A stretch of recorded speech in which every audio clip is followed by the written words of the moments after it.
Assalamualaikum warahmatullahi wabarakatuh. Apa kabar semuanya anak-anak? Alhamdulillah pada hari ini kita bisa berkumpul, bisa belajar kembali pendidikan agama Islam kelas 3 bab 4. Aku bangga mampu berpuasa, materi ketentuan puasa.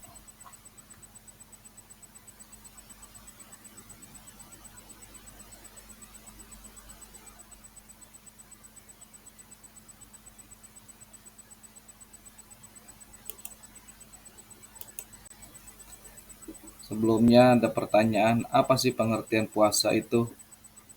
Pengertian puasa adalah menahan diri dari segala hal yang dapat membatalkannya, mulai dari terbit fajar sampai terbenam matahari.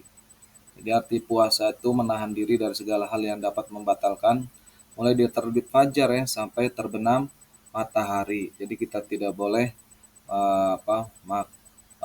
makan dan minum dari mulai terbit fajar sampai dengan terbenamnya matahari. Adapun ketentuan puasa yang tertera di dalam Al-Quran yang menyatakan Bismillahirrahmanirrahim, Ya ayyuhalladzina amanu kutiba alaikumusyamu kama kutiba alal ladzina min qablikum la'allakum tattaqun. Hai orang-orang yang beriman, diwajibkan atas kamu berpuasa sebagaimana diwajibkan atas orang-orang sebelum kamu agar kamu bertakwa. Jadi yang namanya puasa ini diwajibkan itu kita mengikuti kewajiban-kewajiban yang diwajibkan atas orang sebelum kita. Mereka juga berpuasa supaya apa sih tujuan berpuasa? Itu agar menjadi orang-orang yang bertakwa. Adapun syarat wajib puasa yaitu ada 4. Yang pertama baligh ataupun dewasa. Patokan baligh itu sekitar ciri-cirinya anak usia 9 sampai sempurnanya umur 15 tahun. Adapun ciri yang dominan terhadap laki-laki yaitu mimpi basah ya. Mimpi basah ataupun keluar mani ini sudah wajib ataupun sudah disebut balik. Kemudian kalau untuk perempuan yaitu datangnya menstruasi. Itu adalah ciri daripada balik. Yang keduanya beragama Islam. Syarat wajib puasa yang kedua adalah beragama Islam. Anak ataupun orang yang tidak beragama Islam, Kristen, Hindu, Buddha, dan lain sebagainya, itu tidak wajib untuk melaksanakan puasa. Kemudian yang ketiga berakal ataupun tidak gila. Akalnya dalam keadaan sehat, dan tidak gila. Kemudian yang keempatnya mampu melaksanakan puasa, sehat, badannya kuat untuk melaksanakan puasa. Itu adalah syarat wajib puasa ya. Jadi ada 4, ada baligh atau dewasa, kemudian yang 2 beragama Islam, yang ketiga berakal, tidak gila, dan yang keempat mampu melaksanakan puasa. Kemudian syarat sah puasa. Syarat sah puasa yaitu ada 4. Yang pertama beragama Islam. Agamanya harus jelas beragama Islam, maka syarat sah puasanya. Yang keduanya tamyiz. Tamyiz itu bisa membedakan mana yang baik dan mana yang buruk. Kalau anak sudah bisa membedakan mana hal yang baik dan mana hal yang buruk, berarti anak tersebut sudah termasuk syarat sah puasa. Yang ketiga suci dari haid dan nifas bagi perempuan. Suci dari haid ya. Jadi anak perempuan yang haid itu tidak diwajibkan berpuasa. Kemudian yang selanjutnya yaitu juga suci dari nifas. Setelah melahirkan masih nifas nggak boleh berpuasa ya.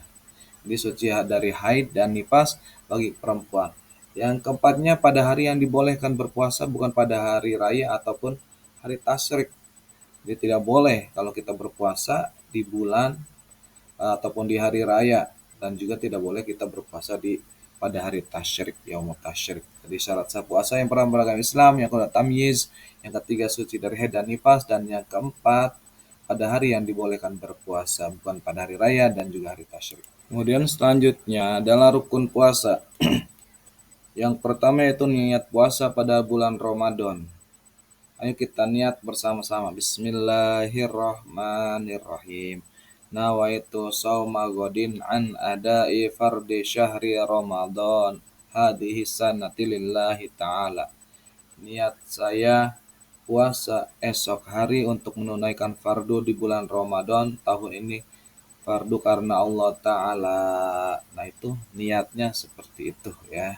Jadi kita niat dilafadkan di mulut, talafud di mulut, kemudian kita niatkan di dalam hati. Lafadznya di mulut tetapi kita niatkan, ikuti dengan niat di dalam hati. Itu cara niat. Adapun rukun puasa yang kedua yaitu menahan diri dari yang membatalkan puasa.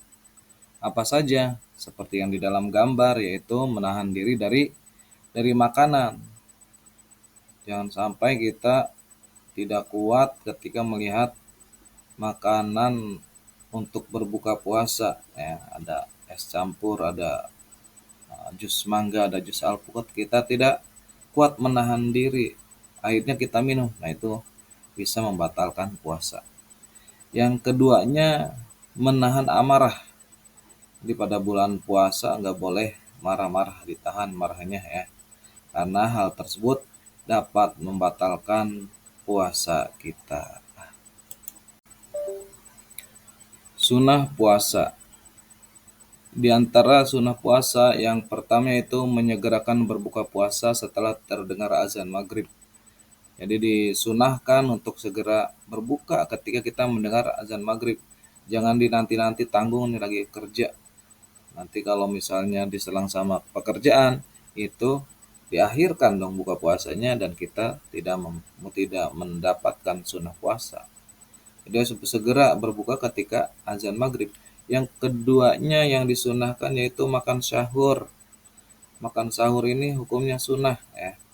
Jadi jangan ditinggalkan mentang-mentang sudah kenyang, maghrib buka, kemudian setelah sholat taraweh ada kolak, ada candil, disantap lagi sampai kenyang. Akhirnya tidak sahur, sudah kenyang. Jadi nggak usah sahur lagi karena sudah kenyang. Nah ini berarti meninggalkan sunnah dan tidak akan mendapatkan pahala sunnah. Kemudian mengakhirkan makan sahur. Kita juga disunahkan untuk mengakhirkan makan sahur ya, yang biasanya sahur jam 2 ataupun jam 3. Ini terlalu awal. Sekitar jam berapa sih mengakhirkan sahur? Sekitar jam 4 ya. Ataupun jam 4 ataupun setengah 4.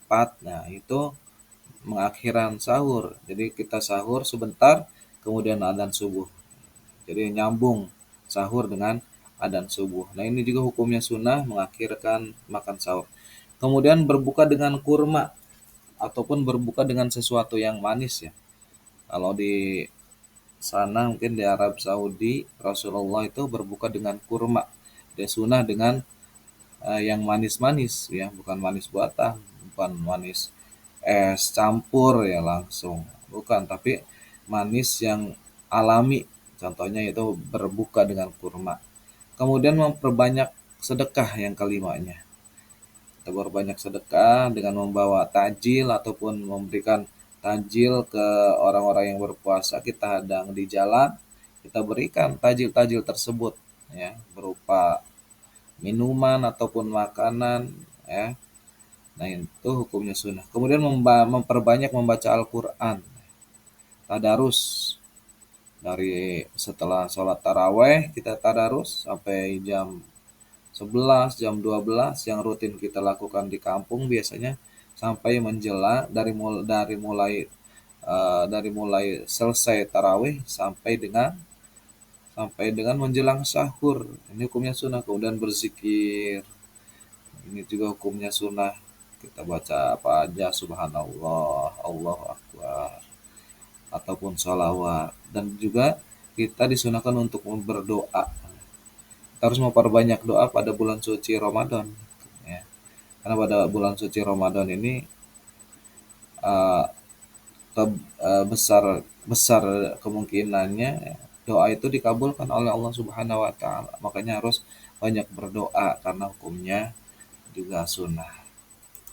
Yang doa ketika berpuasa, tentunya anak-anak ataupun ya semuanya sudah bisa ya berbuka puasa ini. Kalau tidak bisa ya kita berdoa bersama. Bismillahirrahmanirrahim. Allahumma laka sumtu wa bika amantu wa ala rizqika aftartu bi rahmatika ya arhamar rahimin. Ya Allah, karenamu aku berpuasa, denganmu aku beriman, kepadamu aku berserah, dan dengan rizkimu aku berbuka puasa. Dengan rahmatmu ya Allah yang Tuhan Maha Pengasih. Ini doa berbuka puasa ya, harus dihafalkan semuanya. Dan juga doa untuk sahur, ada niatnya juga untuk sahur. Nawaitu anta syahra fa inna fi syahuri barokah. Ya, niat saya sahur karena di dalam sahur itu barokah. Hal-hal yang dapat membatalkan puasa. Yang pertama, makan dan minum dengan sengaja. Ada makanan di meja disantap, ada minuman di atas meja diminum. Ini makan dan minum dengan sengaja, maka dapat membatalkan puasa. Yang keduanya itu muntah dengan sengaja. Bagaimana muntah dengan sengaja? Yaitu dengan memasukkan jari ke dalam mulut, ya, sampai mendekati kerongkongan, tentu ini akan keluar muntah ya dari mulut kita, disebabkan dengan sengaja, maka hukum muntah tersebut adalah dapat membatalkan puasa. Kemudian haid atau nifas bagi perempuan. Ketika puasa perempuan haid ya, keluar darah haid atau menstruasi, maka secara otomatis puasanya batal. Nggak boleh diteruskan, silahkan berbuka. Ketika datang haid itu boleh berbuka. Ataupun nifas bagi perempuan. Di perempuan yang nifas setelah melahirkan itu juga tidak